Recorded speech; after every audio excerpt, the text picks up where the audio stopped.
तो मैं बहनों बहुत सारी ऐसी चीजें हैं जो आप लोगों को बताना चाहती हूँ, कहना चाहती हूँ। आज आने का मन इसीलिए बना कि मेरी संभाग की बहनों से और भरतपुर स्पेशली आप सब बहनों से मेरा मिलना हो जाए। हालांकि मैंने दीदी को बोला था कोई कोरोना की गाइडलाइंस भी है, बहुत ज़्यादा नहीं रहे, यह हमेशा याद रखेंगे। और उनके जो 5-10 मिनट हमें दिया जाएगा, मैं सबसे आग्रह करती हूँ कि आप लोग सब लोग उसको बहुत ध्यान से सुने, क्योंकि मैं जितना दिन इनके पास एक दिन 2 दिन रखी, मैंने जो सीखा वो मेरे लिए शायद बहुत है। और मैं आधा समझती हूँ कि मुझे लगता है कि मैं कुछ 2% सीखी होंगी उसका, पर वो 2% भी यहाँ के लिए मेरे लिए बहुत है। पर वो 2% भी अगर मैं यहाँ कर पाई ना, तो मुझे लगता है मैं बहुत कुछ कर सकती हूँ। मेरी टीम की बहुत प्यारी उपाध्यक्षा भी है। अभी मैं आपको बता ही देती कि जैसे ही चर्चा में नाम आया, हम प्रदेश अध्यक्ष जी जब टीम डिसाइड कर रहे थे तो मुझे नाम मिला रंजीता जी कोहली का। मैंने कहा भाई साहब को कहा, भाई साहब ये तो सांसद महोदय है, क्योंकि साथ संगठन का काम कैसे कर पाए, मैं अभी आपको यही बता रही थी।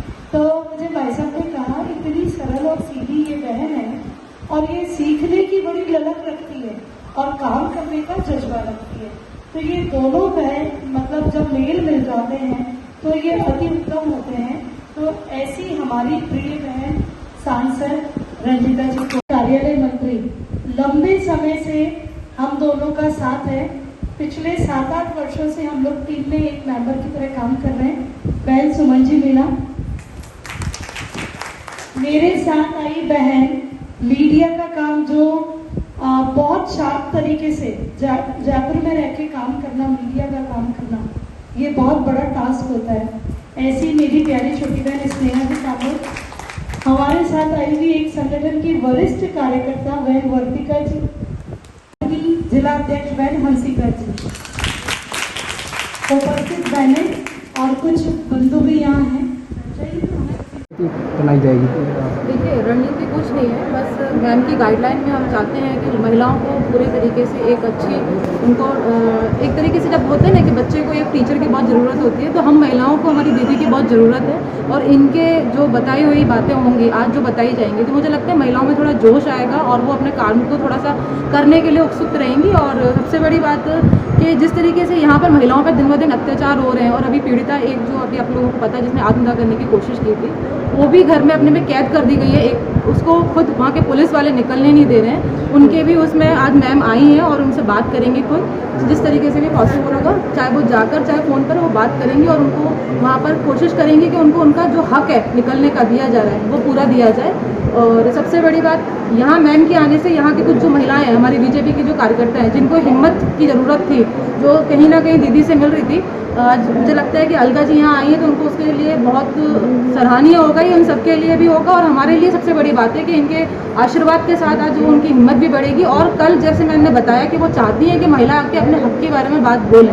कांग्रेस सरकार में जिस तरीके से महिलाओं पर दिन ब दिन अत्याचार बढ़ते जा रहे हैं, इन सबको हिम्मत की कहीं ना कहीं बहुत ज़रूरत है, जो कांग्रेस सरकार से कहीं नहीं मिलती है और वो बीजेपी से मिलती है। और अलका जी आज यहाँ आए हैं, वो यहाँ पे सभी को हिम्मत देने के लिए आए हैं कि अगर कहीं पे भी आसपास अत्याचार होता है तो वो आगे निकलें और अपने हक के लिए लड़ें, और जिसके साथ जो पीड़िता है उसके हक के लिए लड़ें। तो हैंग कर दिया गया है, तो मैं यही कहना चाहूँगी, लोकसभा के फोन पे भी मेरे फोन आए थे कि MP साहब आप पैसे मांग रहे हो कि क्या है। तो जिस तरीके से ये काम किसी ने भी किया है, तो उसका ये भी बहुत बड़ा जांच का विषय है कि ऐसी हरकत कौन कर सकता है। तो मैं मानती हूँ कि हमारे इस तरीके के उपयोग करते हैं हम लोगों को, तो ये बिल्कुल गलत है, ये जांच का विषय है और हमने इसकी रिपोर्ट भी लिखा दी है। देखिए, किसी भी संगठन को चलाने के लिए कार्यकारिणी एक महत्वपूर्ण हिस्सा होती है। आज विविध आयामों को लेकर के हमारी संभाग भर के बहनों को मैंने जिलाध्यक्ष को यहाँ बुलाया है। हम सब मिल बैठ करके चर्चा करेंगे और कोशिश करेंगे कि हर वर्ग, हर क्षेत्र से, और हमारा जो डिस्ट्रीब्यूशन संगठन का है वो शक्ति केंद्र और बूथ तक है, तो हम समावेश करने की कोशिश करेंगे सभी मंडलों से। हमारी बहनों का जिले की टीम में समावेश हो और उत्तरोत्तर हमारे भारतीय जनता पार्टी कार्य को हम आगे बढ़ा सकें। इसकी शर्मनाक स्थिति है, क्योंकि आप सभी लोग भाई लोग यहाँ उपस्थित हैं, हमें कहते हुए भी शर्म आता है कि महिला अपराधों के मामले में कई जगह रेगिस्तान की जगह रेगिस्तान राजस्थान को कहाँ रहने लगा है। छोटी बच्चियों से लेकर के बहनें बड़ी या कोई बुजुर्ग उम्र की औरतें कोई भी सुरक्षित नहीं है। कई केसेस में मेरा जाना रहा है, दूरस्थ उदयपुर के गोविंदा क्षेत्र का मामला रहा हो, जहाँ विमंदित महिला रही हो, जयपुर शहर में चाहे मतलब पुलिस प्रशासन का कार्यालय रहा हो, वहाँ महिला सुरक्षित नहीं है, हॉस्पिटल में सुरक्षित नहीं है, छोटी बच्चियाँ कहीं सुरक्षित नहीं है, बड़ी शर्मनाक स्थिति है। और अभी 2-3 दिन पूर्व की बरगपुर की घटना है, 2020 में जो एक गैंग रेप हुआ, उसके मतलब पीड़िता के पिताजी ने आत्मदाह का प्रयास किया, वो सिर्फ और सिर्फ इसलिए कि त्वरित न्याय इस गवर्नमेंट में कहीं से भी नहीं मिल पा रहा है। माननीय गहलोत जी जो कि स्वयं इस राज्य के मुखिया होने के साथ साथ गृह मंत्री भी हैं, वो पूरी तरह से विफल रहे हैं। उन्हें कहीं पर भी ये नहीं लग रहा है कि देश की आधी आबादी, राजस्थान की आधी आबादी जो राजस्थान में निवास कर रही है, वो बहनें पूर्णतः असुरक्षित है। और कहीं से भी हम कहीं रिपोर्ट लिखाने जाते हैं तो भी सुरक्षा नहीं है। वहाँ का हमें पता नहीं कौन सा भी पुलिस का अधिकारी उनके साथ दुर्व्यवहार कर बैठता है, दुराचार कर बैठता है, तो बड़ी शर्म की स्थिति है। मैं तो चाहती हूँ कि गहलोत सरकार में अगर जरा सी भी संवेदनशीलता है तो तुरंत अपने त्यागपत्र दे देना चाहिए उनको, और उन्हें कह देना चाहिए कि मैं अब संभाले भी नहीं समझ पा रहा हूँ। उनका सिर्फ और सिर्फ एकमात्र उद्देश्य रह गया है किसी तरह अपनी सरकार को बचा लें। आप देखिए पिछले कोरोना के कालखंड से अब तक वो अपने घर के अंदर कैद है, वहाँ से पूरी सरकार चला रहे हैं, जबकि हमारे भारतीय जनता पार्टी का हर एक कार्यकर्ता और यहाँ तक कि आपकी बहन MP बहन जो है उस पर भी जानलेवा वो लोग हमला करते हैं, क्योंकि ये सच के लिए आवाज़ उठाती है, बहनों के लिए आवाज़ उठाती है। तो बड़ी शर्मसार स्थिति इस सरकार की है। मैं आप लोगों द्वारा, आप लोग चूँकि मुझसे सवाल पूछ रहे हैं, तो मैं आह्वान करती हूँ जनता जनार्दन से कि आइए आप लोग सड़कों पे निकलिए। कब तक आप सहन करेंगे? और मैं चाहती हूँ कि हमारी बहनें अधिकतम रूप से बाहर निकल के उनका पूरा विरोध करें। और ये सरकार जानी है, बिल्कुल तय है, जानी है, जिसकी न तो कोई दिशा है, न कोई दशा है, और न कोई उसकी नीति है, तो अवश्य ये सरकार जाएगी।